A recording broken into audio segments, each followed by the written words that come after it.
the best, JT Dunn. I appreciate you, man. Thank you for having me. Of course, man. Thank you so much for coming on. Let's start with the first question. I Okay. always wonder why people like to take bumps for a living, why they like to get hurt all the time. What made you want to become a pro wrestler? I'm honestly, I don't even really know. I think I still wake up every day and ask myself why I'm chasing this very weird dream. There's just something about it I'm drawn to. Even in the past year or so, trying to distance myself and get the rest of my life figured out, it just suckered me right back in. I love the emotion. I love the connection to the fans. I love the contact in the ring. As you can tell, I'm always throwing my body everywhere. It's probably not supposed to go and landing on my head a bunch of times. But I don't know, man. I just love everything about it. I'm surprised you get to cut your create. hair. I'm an artist. I love creating. I'm surprised you changed up your look. Everyone's always looking at a certain look. I'm surprised you cut your hair. Your ponytail, that was a big, way people knew who you were. Like, oh, I know that. I know that from a mile away, type of thing. Cutting your hair was very new. It was very unique because you haven't done that in a while. Like, it's been a long time since we've seen that look. I don't think anybody has ever seen me in wrestling without my long hair. Aside from the early backyard wrestling days. As soon as I started training and I went pro, I had my long hair, and up until last year. Well, now it's probably been since last September, so looking at 8 months or so. Wow. All right, so tell us about the first match. Tell us about, because, right now you're a legend in the business. In the independent scene, everyone knows your name. No, you're laughing, but everyone knows your name. It's every company. You've wrestled for almost every independent company out there. I'm sure you can name a few, and we'll talk about a few. Yeah. But tell me your first ever match. Tell me when you were a young boy in the locker room and you had no idea what to do. Tell me about that. So my first ever live crowd experience was at a Jewish recreational sports center here in Providence. It was a makeshift show with a bunch of people who didn't really know anything about wrestling, somehow running a wrestling event. Ironically, throughout my career, the perfect place for me to start in hindsight now, looking back at it. I broke in with one of my buddies who was just a spectacular athlete. He was just jacked up, 24 abs. Dude had cardio that was just incredible. But there's always been something a little different about me. I'm just unique. Everything about me is different than everybody else. And that was the way that we started training. Matt was so fundamental, and I was so much more into the stories and the details. And I thought that would carry me to where I'm at now. I mean, it kind of has. But that first one, I'll never forget it, because I was super nervous. I was in Providence, which I thought was a big deal because I'm from here. Nobody cared. The fans didn't care. People in the locker room didn't care. I had a very negative reputation at that time because I'm a loudmouth. But I remember wrestling this guy, and we got through a pretty decent, I even want to say it was probably 12-minute match, which I probably should not have been having. But I dislocated my shoulder on the finishing move of the contest. And I remember getting all the way through the match, and I had taken some pretty bad falls. And again, this was my first match. The dude I was wrestling was probably 4 years in, and I was already found myself in a situation of fixing mistakes from him. I remember I did a leapfrog, and he clipped my leg, and that sent me tumbling on top of my head at one point. Forget his own things that were coming up, lifting me in the air, not knowing what to do with me. And then he's just he's smaller and just throwing me. So the ending was what is now the John Cena FUAA finisher, but he lost me on the way down. So when he threw me over, he turned and caught me, kind of like a Davey Boy Smith power slam, but he didn't frame me properly, and he drove me straight on my head and my shoulder, and my arm just came out the socket. And I was 17-year-old kid, gosh, I love wrestling, man. This is awesome. Can't wait to go back into the ring. Shocked. And then I forgot after the match, I just laid there. I didn't know what to do. And I was rolling out, and I get in the pads. The crowd is being nice. I think I used to throw glow sticks in the crowd, just weird things, trying to find myself. So they were clapping for me, and I forgot that the promoter had me getting attacked after the match. So I have my one arm down. I'm high-five. And I think like Matt and I's substitute teacher from high school like came to the show. So I'm like high-fiving them. And then this 6'6" guy kicks me in the side of the head on the floor. And I'm laying there and I'm like, wow, I completely forgot I got to go in the ring and take a power bomb now. So with my arm out of the socket, I just let this dude have his way with me. And he power bombed me on my head. And that was my welcome to wrestling. And on the flip side, my buddy ended up having the match of the night. So it's incredible though. Even after the first match being an insane injury, you still go, you know what? It's one setback. I'm not gonna give up. After I heal, after my arm gets better, shoulder gets better, I'm gonna go back in. That momentum, that energy is something else. Yeah, we're crazy. I love how you started talking about how you were like a loudmouth, how people booed you down, and now it's funny because that's your character. You're a heel in the business. You're one of the top heels in the independent scene. So it's amazing to see that they booed you before, and they're still booing you now. As in the fact that you're still doing the job that you're doing all the way from there. You know what I mean? That's really awesome. Yeah, it's been tough. I think as a human, I have very likable characteristics that people can resonate with. I just enjoy talking to people, and I have my bad days where that alters, but this character, and I think that's always been a strong word for me.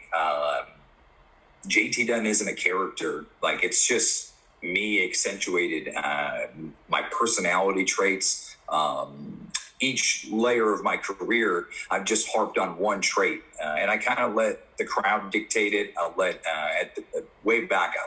other wrestlers dictate it.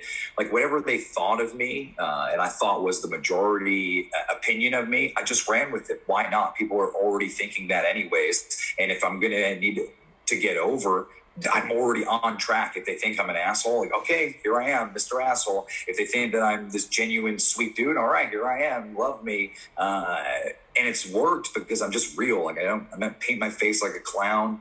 I'm not dressed up like a cowboy, even though I'm from Brooklyn. Like, not that that's a real person. I'm just throwing stuff out there. But like, I don't know, man. I've always, in my entire life, like since I got clean, my goal has just been honesty, brutal honesty. And I've gotten a lot of things positive from it and a lot of negatives, but that's just the balance of life. At the end of the day, I'm able to put my head down at night and sleep, knowing that I'm just honest with myself, with the fans, and put it really in their hands. Like, if you like me today, great, cheer for me. If you hate me, great, do it. But I know when the bell rings, it's my time to do my job. I'm going to elicit the reaction that is necessary. Yeah, and I completely agree with that. I didn't want to offend you in any way by saying character. No, sure not. The reason why I agree with you is because, like I said, I went to the House of Glory shows. I've seen how you originate with the fans. I was actually there. I was at the show. I believe it was not No Limit, the one after that. It was 9-something, 7 or something. It was 9 or 7 something. And it was like a 6-man match, and it was you, TJP, Evander James, and I remember someone was chanting, "Let's go, TJ!" And Broadway. It was a 4-way. Yeah, it was a four-way. Yeah. People were chanting for TJ, and you're like, "No, guys, it's JT Dunn." While you're freaking beating up on him, so it's like you got that like heel kind of atmosphere, and then after me and you took a picture, you were hella nice about it. It was like had a conversation, so it's like. That's why I mean character. Like, that's your traits, but you're not a bad guy outside. Like, what you do in the ring has nothing compared to what you do outside the ring. True. I don't want anyone to think that. Yeah, man. I love House of Glory, too. I would say I give a lot of credit to Brian and Red, those guys that I got to wrestle there, because there was a lot of days where, man, I just wasn't feeling wrestling. I'd come off of a bad booking or a bad experience, and somehow my bounce back show was always kind of House of Glory. It just happened to be the next one on schedule. And they've always taken really good care of me, and they kind of gave me the freedom to just develop myself. And in that atmosphere, I don't look like a guy from Jamaica, Queens. I don't blend in with the atmosphere, but the fans didn't isolate me. They respected my work outside of House of Glory around the world. And then they were kind of like, all right, time to earn it here. And I think that was one of my happiest accomplishments, is getting over with that crowd, because you've seen it, you've been in the building. They could boo you out just because they don't like you, and your match, your talent is irrelevant. If they just don't want to see you, you're out of there. And still to this day, I'm one of the more requested guys in House of Glory to fight, to wrestle. My music hits, they know it's me. I've done a couple of like surprise pop-up appearances. And again, man, I don't see myself the way that everybody else does. I'm just a dude. But man, there's a good feeling though when I come back there and my music hits and I walk out and they're going crazy, like not even knowing I was there after not being there for a little bit. So that's always been cool, man. I love that stuff. Yeah, because I remember when I went to the No Limit show, there's a lot of, different emotions that at that show. It was very special for so many reasons. Yeah. And I don't know if I saw you on the card. I think maybe there was you versus Smiley on the card, but I don't remember. But then Tommy Dreamer came out. You guys had like a kendo stick battle. That was unexpected. That was unique. Yeah, you shoved a kendo stick up my ass. But see, that's the glory of House of Glory. There's so much amazing talent and so much amazing matches that you can have. What a wild match. Tommy Dreamer versus Smiley versus JT Dunn. Like, what? But it was awesome. Like, it was awesome. You never think you'd show up and see something like that. And then there it is. Are you excited for when House of Glory comes back? Are you going to go on the boat, on the road trip with them? So as long as I can be a part of House of Glory, wherever wrestling in life takes me, when Brian and Red call, Master P calls me, I'm there. It's family. Because I want to see you live. That'll never change, man. I'm waiting. I want to see you live. I want to go back. I want to see, crowds. I'm waiting for that. That's why. Yeah, man. And it looks like they got their school really developing over there, the training classes. So if anybody here was watching because they're a fan of you or I, and you're in that area or not and looking to travel, man, I couldn't recommend a school more in that area than go see those guys train. Go see, just legitimate legends in wrestling are in that building just teaching you pro wrestling. Go check that out. So what would be your main goal? If House of Glory opens up, what is something that you want to go for? Is there a specific title? Is there a specific match? Because, you left off both nights with, like, an untold story, you know what I mean? Like you rode off into the sunset, but you're not done. So when House of Glory does come back, what is something that you want to do or what kind of match you want to have? Man, I really need to wrestle Amazing Red at House of Glory. We've done the tag team stuff there before. We've wrestled in other promotions. But there's something special about Amazing Red in New York at House of Glory. There's just, it's like he finds his youth again. And I don't mean that as in he's old or anything like that. Please don't beat me up. I mean it as the Amazing Red we watch on the mixtapes and the highlight videos, that youthfulness, that aggressiveness to be the best, that energy is created in that building around him. I want that Amazing Red. So I think that's definitely a goal. Title, no title, I just want to fight Red. I will be the House of Glory champion at one point. That's something I promise you. And that Crown Jewel Championship is just too beautiful not to have. I got two shoulders. Why not have two titles? And I'm going to slap Ken Broadway soon. Well, TJP's champ right now, so I think after Ken, you'd have to wait in line. But we'll see. We'll see what's going on there. So that's the perk of being JT Dunn. I don't wait in lines. Exactly. I just skip right to the front. Only time I pull my card out, just here you go, bam, front of the line. Thank you very much. Awesome. So let's go to some fun questions. Tell me the largest crowd you ever worked. Tell me the smallest crowd you ever worked. And this is going to be the fun one. Tell me the weirdest place you ever worked. It could be the most sketchy place ever. Like you thought your life was going to end right there and now. Smallest crowd, 2 people. Biggest crowd, probably about 9,000. Here in Rhode Island, we have like the Puerto Rican Dominican Day festivals at the Roger Williams House of Music, which is just this huge open temple. And man, I just remember finding myself there wrestling Vinny Marcellia one year. And I thought it was like, people would always talk about the numbers. And it's one of those like, happy to be here shows, the charity events we're all so familiar with, where the charity is made up and nobody gets paid. But you all get to hang around brother, so it's worth it. But I got to wrestle Vinny there, and they tried to kill me. Again, I don't blend in with everybody that's going to see their favorites. And Vinny was like the cool tattooed guy, like did all the cool moves, and I'm just talking trash. And I remember cowbells getting thrown at me. They were ringing. They were yelling at me. Man, that was just so much fun. There were so many people. I remember standing on the top rope. And again, it was just like in an open field and just a ring in the middle of the field with the music down by the temple. And I remember standing on the ropes, just kind of like posing, looking out. And it was just like people and people and people. And like that was really young in my career for me. So that was super, super cool. people. And then, the two people, I think we've all been there, brother. When you first start out, I've had shows where I've become some sort of a name, and we travel out there and there's 5 people in the crowd. I've never been one to care about that. Like 9,005, whatever, it's the same. I'm there to create a moment, create energy. And again, there's so many guys in the locker room where they're just like, oh, brother, there's only 5 people here. Like, greatest hits. I don't have a greatest hits. I just genuinely create consistently. And I think that's what keeps me in promotions for so long is I never get stagnant. I know.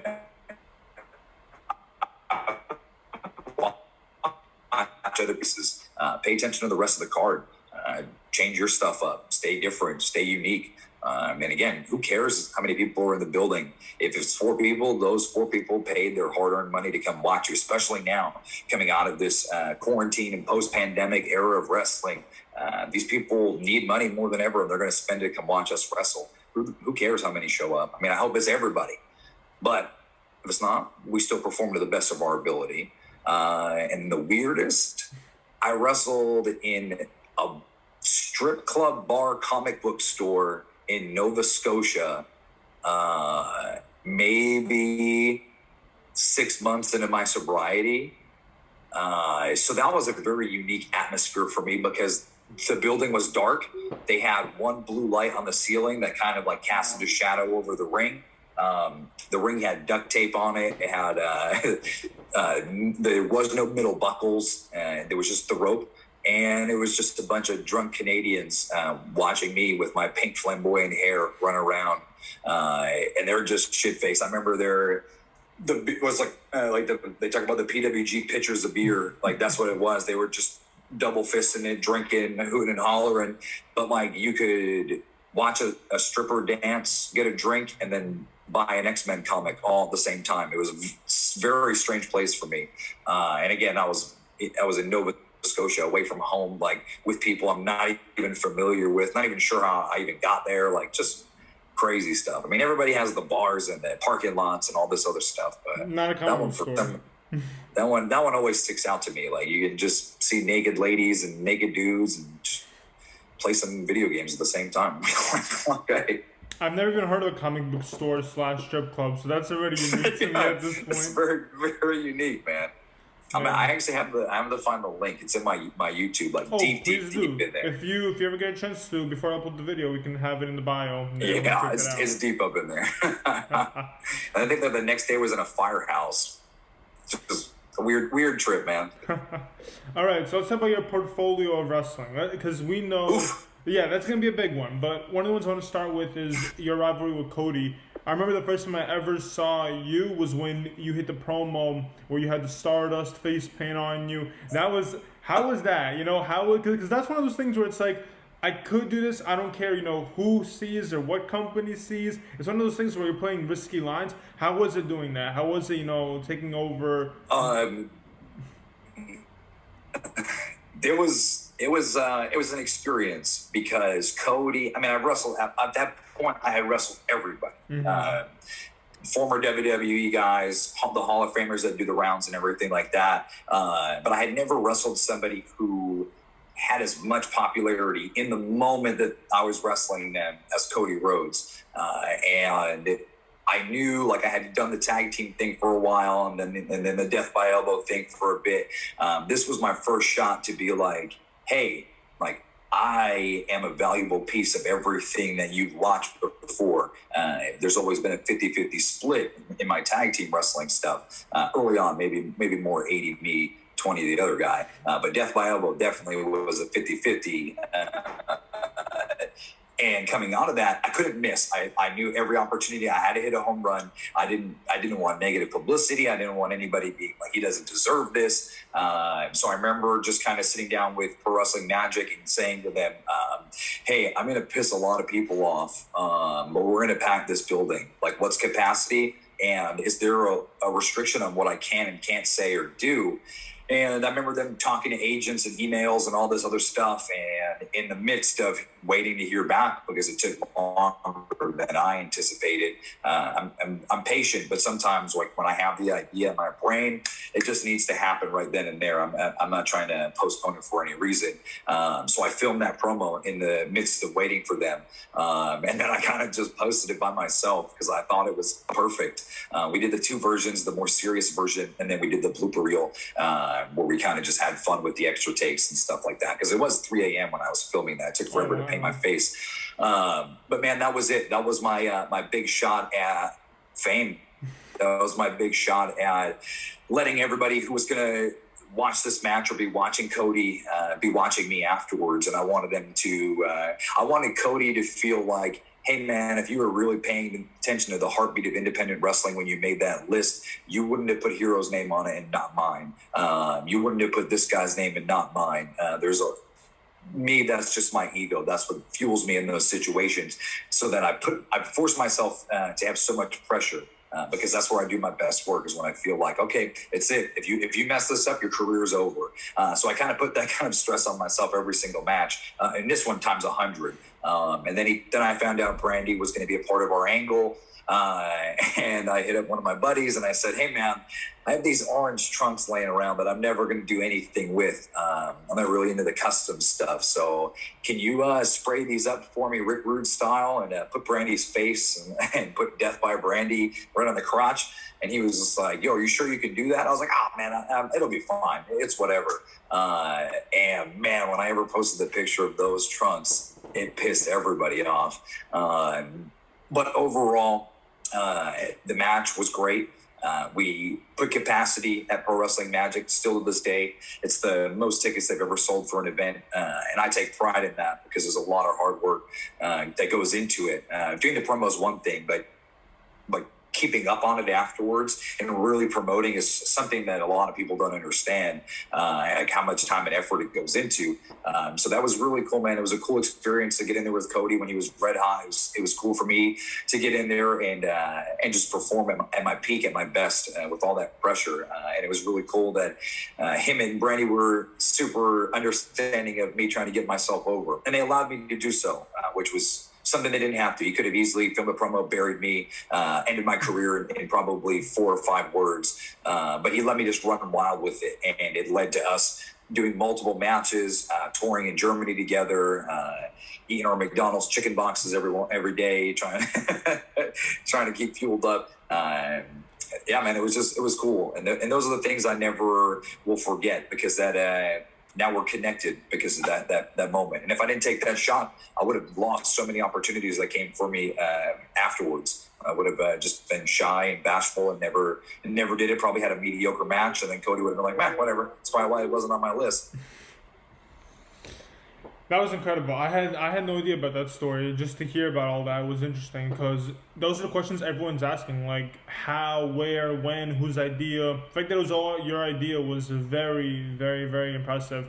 And going back to that, what was like the worst thing that you did that you're like, probably shouldn't, but I'm gonna do it? Because that was when you hit your stride. But now you've been out there long enough now that you've done so much already. So what's one thing where you're like, I'm going to wake up tomorrow and I'm going to see what happens, but I'm just going to leave this here and go to sleep type of thing? Oh. That's a huge list. I know there's a lot of stuff that you can mention. Yeah, I mean, definitely the one with Cody was a big shot. Where I remember dropping it and being nervous, like, oh man, if the wrong person reacts to this, like, because we know how Twitter is, if they take offense thinking that I'm really coming after Cody's wife and I'm going to steal her, or I really don't think he's talented, whatever stupid thing they want to latch on to. So that one was a little nerve-wracking. One of the things, and this is something when I used to do a lot of seminars, I would always teach people, and this is outside of the ring stuff, if you put it into the universe, and you force people to hear it, eventually it's either going to work out for you, or the best incarnation of what you're expecting is going to create itself. And one thing that I'm very proud that I've always done is I've called my shot. I want to test myself against the best. And I think My resume of who I've wrestled speaks for itself. But if you notice too, a lot of those are never just one match. Like with the mega stars of wrestling, it's 7 matches, 8 matches, 12 matches, 20 matches. And I think that's something a lot of people overlook is the longevity out of it. I'm not trying to wrestle John Morrison just one time. And I'm not going to get the experience I'm looking for. I didn't want to wrestle Moxley one time, Cody one time, like nothing. And the first experiment that I really did with that was in the tag team wrestling world, where the Young Bucks were just, I mean, they are the best. And I wanted to see if all the hype that we had grown onto ourselves over the years was real or not. Because sometimes you can get in there and you can fake it and you don't realize it. And you're just like, you just happen to be on a roll. I needed something that was going to put me to the next level. And mentally, I needed something that was like, all right, I need to start separating myself from the pack here. There's too many of, when they talk about the best, there's 30 of us. I want them to say the best, and there's only 5 of us that they name, and I need to be in that top 5. So wrestling the Bucks, man, I just started calling them out. I started doing their poses. I started doing their moves, like literally anything that I thought, man, if somebody did this to me, I would slap the shit out of them. As soon as I saw in real life, I would put the powder in there, I would smack the out of them. And I wanted that emotion because that emotion is what was going to sell out the building we were in. I wanted to sell tickets before anything was even announced. I wanted to put the idea in people's heads before it was out on paper or there was a match graphic. I wanted them cheering it at me when I'm wrestling somebody different. Like I'm wrestling Michael Elgin and I want them to be cheering Young Bucks. I'm wrestling the Osirian Portal and they're cheering Young Bucks at me. And that's what I wanted. Then finally, one day I just did their pose in the ring and they tweeted back at us and we're talking shit. And I was like, bam, there it is. There's your main event of your next big show. It's going to sell out. And we ended up selling out. And then I just continued that recipe over years with different people. And then Hero and I did it with the Bucks. And we got to main event a Beyond Wrestling show, which was super cool. And then that angle, that storyline of 2 of the best teams in the world trying to fight each other led us to wrestle at PWG for the PWG tag titles. And like, again, the ultimate goal was to fight them in my brain at PWG for the tag titles, because that's at that point, that's where the best, that's where they are. That's their place, their match,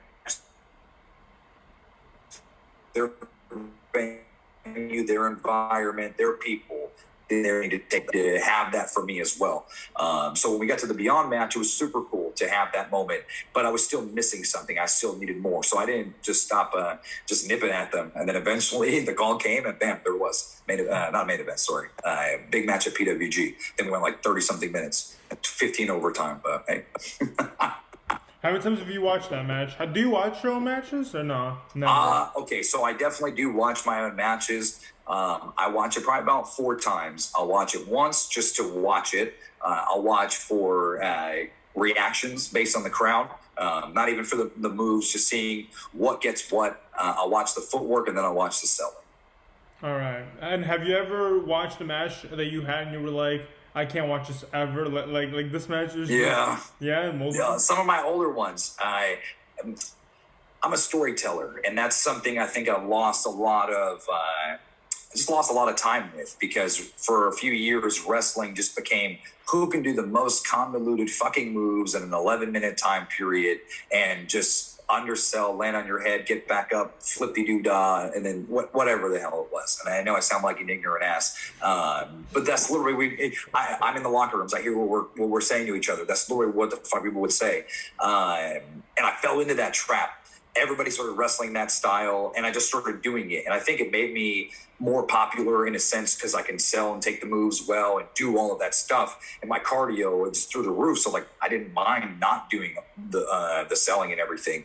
But JT Dunn's best attribute, aside from being handsome, the best wrestler, and all this is and talking, is I can sell.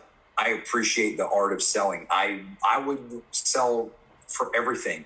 And now this new chapter of my life, that's what my wrestling is based on. It's based on what I like, what I want from myself. I just spent too many years letting other people change me and mold me. And they're like, oh, to get to TNA, you got to be like this. To get to the WWF, you got to be like this. To go to Japan, you got to be like this. and I just started altering it. And for each year, and a lot of people will always say like, oh, JT, you always change the way that you were and acted. It's just me letting people manipulate me, I guess, into being what they needed for that show. And then it's just like, okay, we'll do this for 3 more shows. And now another company saw it and they're like, all right, we want you to do this.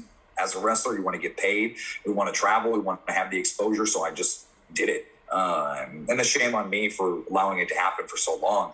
But now, man, I feel great because I don't care about losing the bookings. I don't care about anything like that. I need to be me. I need to be the best version of myself. I have a lot more I want to attain in professional wrestling than I will attain. But I'm not going to get there if I continue to let other people navigate me through where I need to go. That's something that I think a lot of people need to understand. Especially if you're watching this and you're younger and you're looking for ways to get ahead, it's about you. Everybody just wants to make $1 off of you. I promise. It's not a bad thing to make $1 off of somebody else. It's amazing because that advice goes a long way. Again, you are no kid in the business. You're basically a legend in that business. You laugh, but again, I've been up hours not like days watching your matches. There's never an end. If you go on YouTube and you watch matches, there's never an end. It keeps going and going. That's why the year 2020 was such a weird year. You know, as you took a break from it, as you kind of did your own thing. I mean, did you get married in 2020? Were you? I got engaged. Engaged. Well, congratulations to that. Thank you very much. Of course. So yeah, it's been quite a big year for you in 2020. And how has that been with wrestling wise? Because again, we talked about this before the interview that you took a break from it. How has that been, and why? So I mean, speaking on the back end of it now, it was everything I needed it to be. I have a very complicated life and a complicated past with my addictions and my battles and my sobriety. And there was a lot of stuff that I used wrestling to just escape from. And I just ran away from all of my issues, thinking that eventually it would just lead me to more wrestling, more traveling, more time away. And I would never have to sit back down and be a human again. And then when the pandemic struck, I was a little upset at first because there was a lot of things that were about to happen for me WrestleMania weekend of 2020, like a lot of things. And leading into it, I had things set up that were just evaporated right before me. And this is the second time that's happened in my life. The last was in 2017, where I was getting set to finally leave the independents, and I tore my hamstring. And it just derailed me. And that was hard for me to recover from. And then right when I found myself getting it back into a groove, and it took me some time, then the pandemic hit. I know that's a long period of time, but I did isolate a year of 2018 to stay local. So after that, start traveling again, then it's like, bam, no more traveling. And I had all my matches lined up, big moments, and things were going to start getting created, all gone. And I'm like, okay, so I have nothing right now, and I need to survive for as long as this goes, because at the beginning we never knew what it was going to timetable wise. Yeah. So I told myself, all right, I have 2 options. I can find a way to navigate through this pandemic and make a huge push, because I know nobody else is going to do that. The downside is I'm going to struggle a lot more. I'm going to stress myself out, and I'm going to have to sit at home and balance that with my demons. And it'd be the first time I've been at home for an extended period of time where all of those things would be a factor. So I decided to do the thing I never thought I'd do. I took time away from wrestling, which I needed to. Physically, mentally, my soul just needed I needed a break from everything. The drama, the bullshit, the just everything. I didn't need to be near it. So I went ghost on social media. I did my Instagram live videos just so I could interact with people, because I still feel like I always need that interaction. More to hear how everybody else is doing than to talk about myself, weirdly enough. But man, through the pandemic, a lot of injuries healed up for me. I was able to eat a bunch of food that I hadn't eaten in 10 years, things that were just so not in my diet. And for those who have watched my first matches back November, December, January, you can see I was a tubby little bastard. But man, I needed that. I don't know how else to explain it. I needed to eat those sugars, those cookies, those brownies, the lasagna, the meat. I needed to eat all those foods, because now I have no craving for them. Now I'm I'm back in shape. It took me a little bit longer than I wanted it to because I didn't realize how far I let myself go. And thanks to all my friends who saw me in my gear and just was like, "Oh, you look great, JT. You're the best." Jerks. So, man, I needed to. And again, I got my real life in order. So now, like, when I'm not doing wrestling and I'm not out and about and I'm home, I have a home, I have a life, I have a fiance, I have my cat, I have my life in order. My bills are getting paid without wrestling. Like, everything is finally perfect for me. And I've never had that. And I've achieved success in wrestling for what it is to me with literally like the craziest things waiting for me back at home. And this is for those who think they may be alone in their battle with sobriety or anything like that, depression, anxiety. Here, I am walking it. I am it. But this year, I've learned so much control, this new level of patience, ways to just ease my brain when I feel overwhelmed. And it's honestly, the break from wrestling was great because I feel I cleansed everything, all of the things that I was before, everything that I thought I knew, I got rid of it all. And then I would say maybe I started wrestling before I had the itch to really wrestle again, just to see what it was like for my body. But then again, in January, I started busting out the tapes, started just watching film on everybody who was posting links. I still do that right now. I just scroll through Twitter, and the first link I see, I watch it. So a lot of stuff I really don't post about, but I'm hawking everybody. I just want to see who the best is right now. And I know that I'm probably right now the best version I've been in quite some time in the ring. So I want to know exactly whose ass I got to kick next. Well, that's my question. That's actually my question to you, because there's so much new talent, so many new names that are coming out of the shadows, and I'm sure you, like you said, you're the hawk. You examine. Is there anyone that you've seen that you want to get your hands on, that you want to, give them a couple years back, want to teach them a lesson a couple years back? Right now, I would say guys like Daniel Garcia, Trey Miguel, Chris Bay, Ace Austin. I want to wrestle these guys. One, I have a good relationship with these people. We have interesting stories of how we've met, my influence on their career, they're on mine.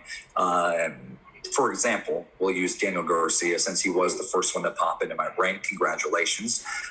Daniel used to sell my merchandise before he became an independent wrestler, before he became a pro. And I remember talking to him about him starting his journey into wrestling, pointing him in the right directions, and now watching him blossom into a superstar. He has something that I want. He has the Limitless Wrestling World Championship. Yeah. Daniel, I know this is a podcast interview where I'm supposed to be talking about myself. I'm going to talk about you for a second, because this is real. I think you're very talented.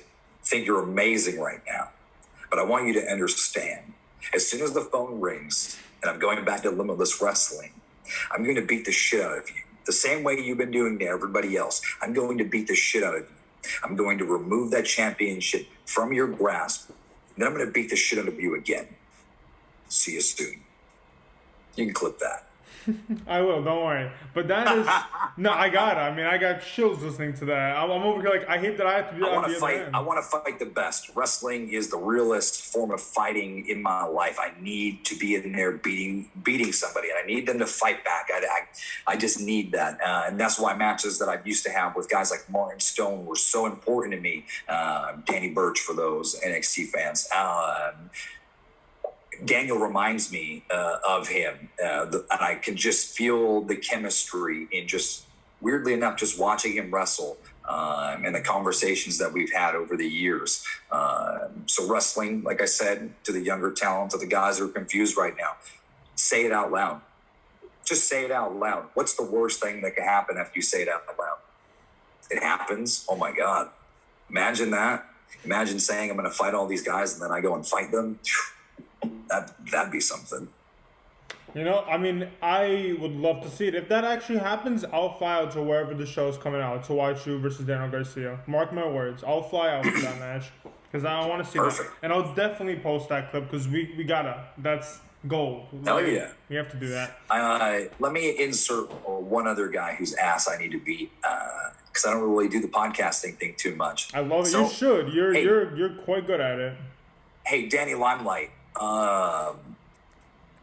Man, Miente. I'm going to slap the shit out of you. I don't care where it happens. Man, for years, Danny Limelight has been asking to fight JT Dunn. And I continue to tell him the same thing. When JT Dunn's back, when he's ready, when that person that you're looking for is finally here, you're going to get your match. I'm going to speak it out into existence again. And like I said, I don't care who calls first to make it happen. First phone call wins. Danny, you haven't stolen a show until you've wrestled JT Dunn. And every show we've done together, you've been the second best on that roster because I'm in the same locker room as you. And you're chirping online on the old Twitter machine, and you're saying that you're the best. Well, Danny, it's time to prove it against the actual best. Your favorite wrestler's favorite wrestler is still me. Miente, por favor, step up.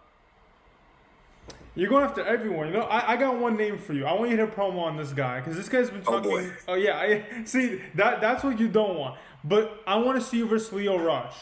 You know, you both are in at the same time. You both came, around the same time. He's now all over the independent scene as he got, he left the chains. Now he's broken free. Now he's doing whatever he wants, thinking he owns everything. Well, I would love to see you versus him anywhere. One of my favorite matches ever is against Lio Rush. We had it in North Carolina for PWX. They were running a War Games show. I remember Hero wrestled Cedric Alexander on the same show.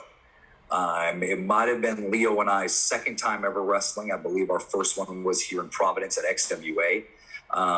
But this match sticks out to me because it was just what pro wrestling is about. Two young, hungry dudes trying to prove to the fans, the locker room, each other and themselves how talented we really are and being able to create on this huge platform. The show is on the High Spots Network. That you asked me if I watch matches back. Every time I need to feel good about myself, this is one of those matches I definitely go back and check out. The name of the show is slipping my mind right now. It is probably from like 2017, maybe even before that, maybe 16. But you can search JT Dunn Lio Rush. Watch it. Do yourself a favor and watch it. And watch me have, I'm thinking about it. I'm thinking of the spots are running through my brain from the match. And Leo was still relatively new, and I was still tag team wrestler doing random singles booking, so my brain wasn't fully focused on being the best version of me. I needed to be the best Death by Elbow and also myself. I would love to wrestle Leo at this point. I think I've grown. Obviously, he's grown. He's moved on and learned many, many things that he applies to his work and his craft now.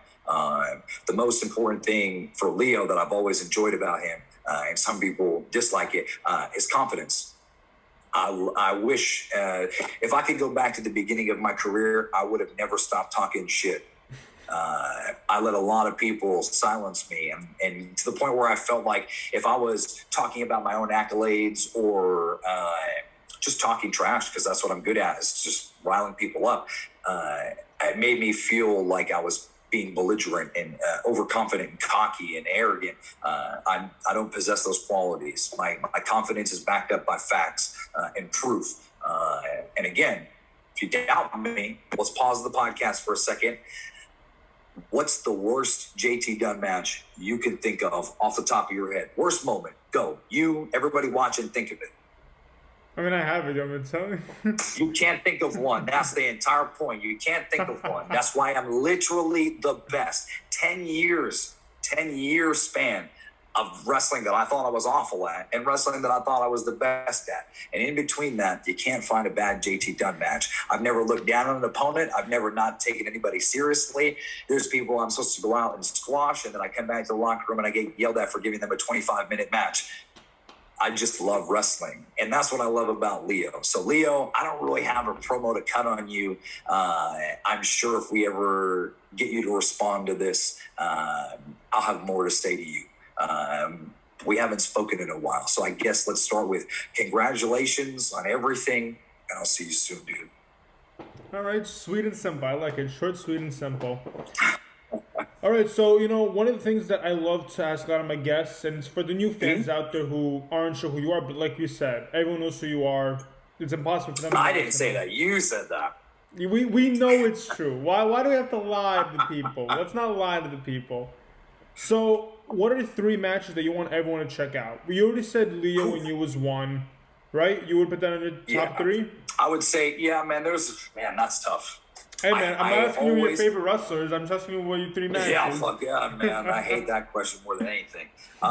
It's tough for me to limit them because it really depends on the story or...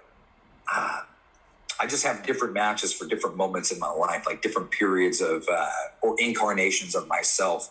So I always say it right off the rip. My first match ever with Hero from Beyond Wrestling, I believe it was called Critically Acclaimed. It's probably my favorite match I've ever had. It's the only match I ever dreamt of having, as weird as it is. I guess 2 matches because him and Punk.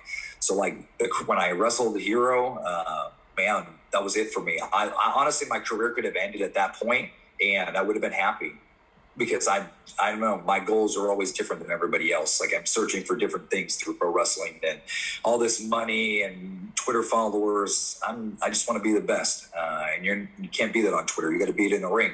And Chris showed me that and humbled me. Because I thought I was really talented at that time. And I was, but there was a different level of talent that I didn't know existed. And I was exposed to it that night. And humbled and grateful. And everything that happened afterwards has been a blessing for us. So shout out to Chris, my man. I had this match with Matt Taven. I bring this up a lot too. Ring of Honor World Championship. At the Mid-Hudson Civic Center in front of like 3,000 people for Northeast Wrestling. I was supposed to wrestle Ray Phoenix that night. That didn't happen. Ring of Honor was kind enough to let me borrow Matt for the night and fight for the championship, knowing that I could go in there and mess up all their plans for the next 4 pay-per-views. Unfortunately, I didn't dethrone the champ, but I had one of my favorite matches at that point.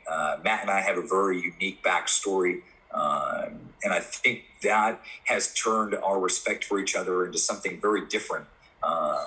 We have this wanting to one-up each other, but also bring the best out of the other person in our matches. And that was probably the best version we could have of it. And it was super cool that some of the wrestlers that were there, the big names, when we got to the back, they were able to dissect the match for me with very positive critiques for going 26 minutes and stuff like that. So when you get back there and the Moxleys and Pentas and stuff are telling you how good you did, and it's not the Joe Schmoes who are just trying to get free bookings off of you, it always correlates with you more, resonates, and it lets you know that what you're doing is proper. So shout out to Matt for giving me that banger of a match. Man, I could feel like I could go on and on and on. That is true. There is one match that I wish would see the light of day. It was Death by Elbow versus the Colony. It happened at Russell Jam in Connecticut. It was the Green Ant and Fire Ant. And man, I have like a private link to it somewhere. But I wish that match would have hit. There were so many things that I wish I did that wrestling promoters didn't sit on for 5 years and then release as like a Throwback Thursday video. And I've always said that if the stuff that I've done over the years was actually released to the fans on the internet, and the moment that it happened, I would have been signed 7 years ago. Because there was like hype train after hype train after hype train. It's just everybody wants to make $1 off their DVDs, and it takes a month to make a DVD. And in independent wrestling, after a month, it's hard to stay alive after a month. So, and the guys who are hustling know what I'm talking about. Somebody's going to fall off a building, they're going to light themselves on fire or something, and they're going to forget about your match because there's 1 million views. But those are some of the ones that pop into my brain. I loved all my matches with guys like Martin Stone and Dijak. Those were always cool. Some of the work I'm doing at Chaotic Wrestling with Davey N, that's a lot of very, very fun for me at this time. I had a banger with Christian Casanova before he left and went to NXT. Shout out to my boy Killanova, Young King right there. Y'all don't know about Christian. He's the GOAT. And y'all are going to see very, very soon. When they give Christian the opportunity to just be free, man, he's going to be the best wrestler down there.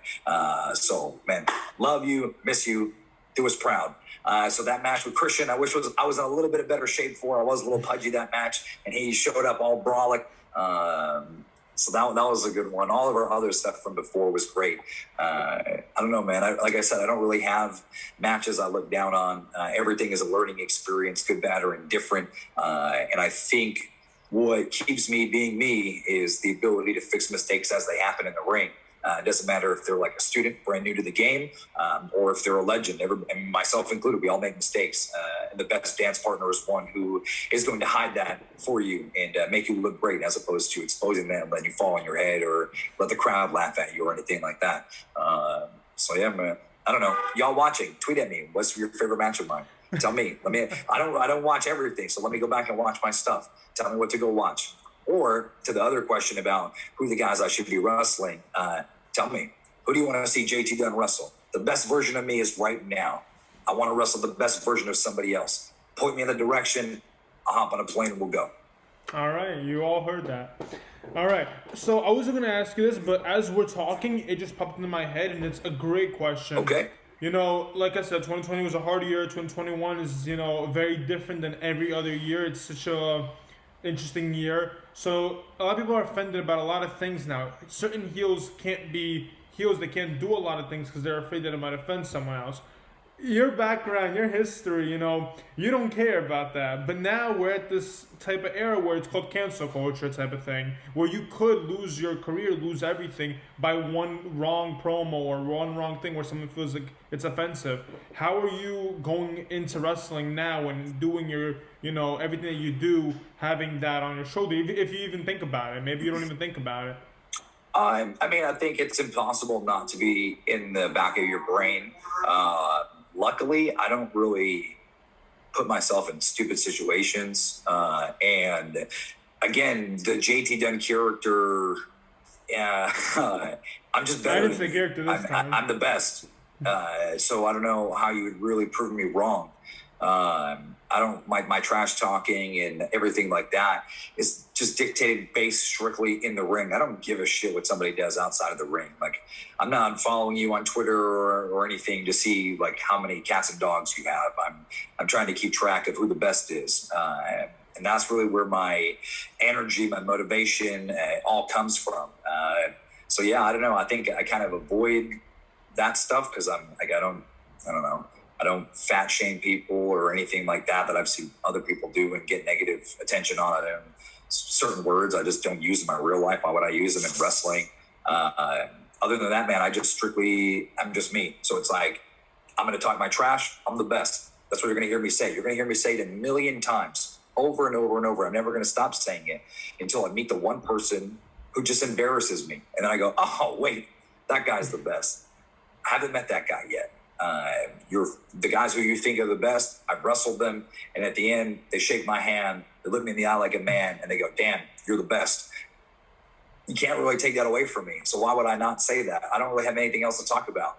Like all the guys that are everywhere in the world right now, the NXTs, the WWEs, the AEWs, New Japan, like the majority of them, I've fought them, and in one world or one state, country, they've shaken my hand and looked at me, and in front of a million people have been like, "You're the best." You're right. I am. I love it. I love to hear that. All right, so one question I've been dying to ask you, and I'm sure you've had tweets and this and that, death by elbow. Now that Hero is also, not chained up, not, doing his own thing with the corporate, what is going on there? Because tag team wrestling is the hottest it's ever been. There's so much out there. When are we going to see you guys reunite and, get some tag team gold? I think it's about time. I think we waited long enough. Oh, man. All right. Let me Did you know this question was going to come up during this interview? When you said that, were you like, he's probably going to ask me this? No, actually, no, I didn't. I didn't think that. So now that's why I'm trying to combat you here with perfect verbiage. Okay. So let me start with this. The most fun I've ever had in professional wrestling has been traveling the world with Chris and doing the Death by Elbow tag thing. the fact that I turned somebody I idolized into a friend and a tag team partner and just a mentor for me. And in reality, we went on to become one of the best tag teams in the world of professional wrestling. Like that right there is the craziest thing. My brain still can't process it sometimes, that in my real life, those things happened. I'm like, I have it written down in a notebook from when I was like 16. One day I'm going to team with Chris Hero. I'm going to meet him. We're going to be friends. LOL. And then that happened. Like, I don't know, man. I know I'm putting a lot of emphasis on it, but it's like I wished it out into the world, and I did everything possible to get to that point, and I got there, and it ended up being the best experience of my life. So for those who are chasing something that may seem a little crazy, go for it. Everybody told me I was stupid and crazy for trying to just fight Chris, and I fought him so good. He was like, "Hey, let's be a tag team." So now moving into wrestling happening currently. Okay. Go for it. Nah, I go for it. I don't know when. I don't know how. It will happen. Because wrestling won't allow it to not happen. If that makes sense. Chris and I, we love wrestling on a level where no matter where we go or what we do in our lives, we're going to be brought back to wrestling. I'm where I'm at right now, and I feel great. As soon as Chris says, "Hey, I feel great," or as soon as one of these tag teams messes around and leaves the door open, we have to remind everybody in the world exactly who the best is. Because think of your measuring sticks, the best tag teams in wrestling. And top of the list is always going to be Young Bucks, right? Dark Order, guys like that. We beat them. We've already proven we're as good, if not as great, if not better than them. So with all the new teams on the horizon, it only makes sense for Death by Order to reunite and go have some fun. Tag team wrestling is my favorite thing. I love tag team wrestling. Nothing would make me happier. I know everybody wants a straight answer. It's going to be June 4th here. I don't have that answer for you. And that's fine. Chris and I both needed to grow in life from what he was dealing with in his life and what I'm dealing with. And soon there's going to be a point where both of those things meet again. It's already happened before. It's destined to happen again. And when it does, I know that I'm more prepared now than I ever was back then. There was a million things I would have changed early on in my relationship with Chris, that now I'm just ready to be the best. And he is the best. That's the only person I will say is this the best. That's the GOAT. Legend. You want to put legend in front of somebody's name, you put it in front of Chris Hero. The greatest of all time. The knockout artist, Chris Hero. Simple as that. So I have to ask, and never want to say anything bad about companies or what they do. How do you think they took the legend Chris Hero in WWE? How do you think he was used? Because, you call him the legend, you call him all that. If let's say you're a WWE mark who doesn't live up to the independent scene, doesn't know about it, that was your interpretation of who Chris Hero is and what he does, how would you feel about that, the way they treated him? Well, I think if you're a real wrestling fan, in the context of being a real wrestling fan, you kind of can look past the storylines and the dirt sheet stuff. I mean, all that's hearsay as it is. If you're a real wrestling fan, you watch when the bell rings. That's what matters the most. And I think even throughout his tenure there, he put on incredible performances. It didn't matter that they were limited or anything like that. His performances were impeccable. If he had 2 minutes, it was the best 2 minutes you can get. If he had 12 minutes, 20 minutes, if he had this opponent, that opponent, if the job was to make the other person look like they're the best wrestler in the world, you cannot deny the fact that he was in there and he was a professional. He did everything that you could possibly do. However, if you experiment a little more, like a wrestling fan should, and the world isn't limited to just the WWE and the NXT universe, search him, please. If you are unfamiliar and you only know Cassius Ohno, the best thing you can do with your day is just YouTube search Chris Hero, enter, and just thank me later. Doesn't even matter where you click on first. Just thank me later. Tweet at him. Tweet me. Tweet him. That's awesome. All right, and here's another question that I have to ask after hearing your answer to the whole death by order.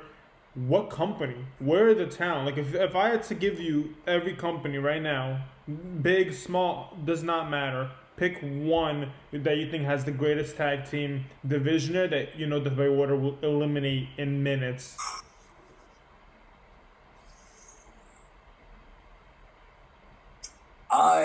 I feel like the traditional answer is to pick one.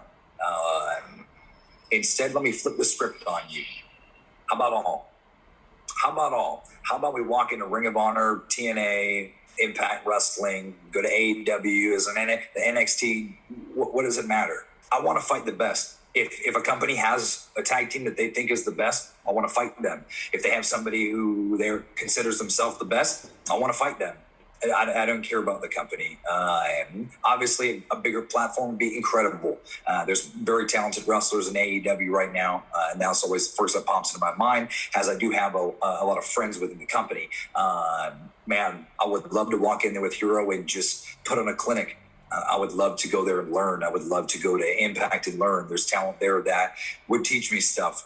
There's tag teams there that Chris and I could have absolutely incredible matches with. And I'm not opposed to going to a company that needs the help, I guess, or needs the hard workers, somebody to walk in and make an instant impact. And they're just dedicated to taking that company to be number one.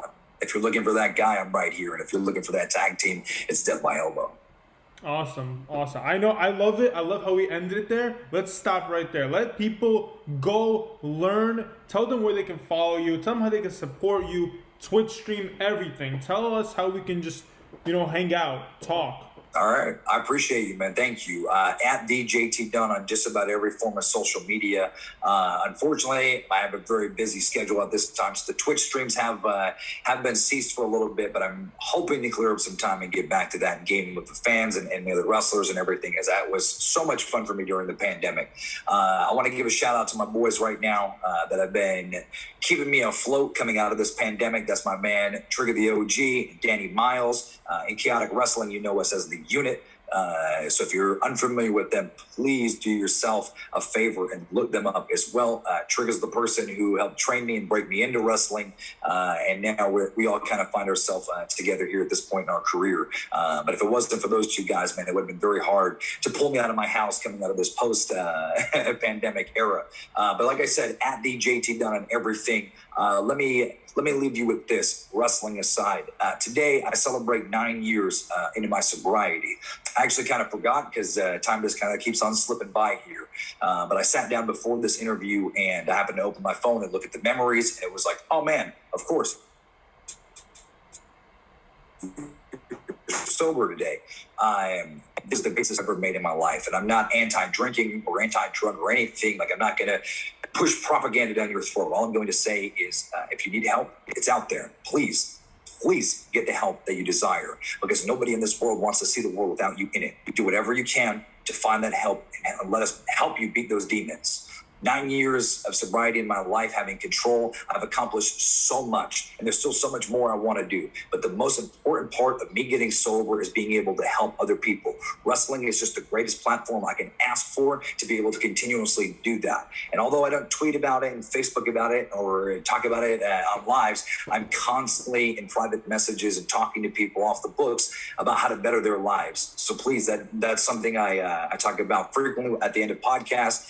If you need help, if you're feeling lost, if you're in trouble, if you just need somebody to vent to, my DMs are always open. Please come to me. And if it's not me, the person you've been thinking about messaging, message them. Let them know that you're in trouble or you're fighting a battle that you don't think you can win.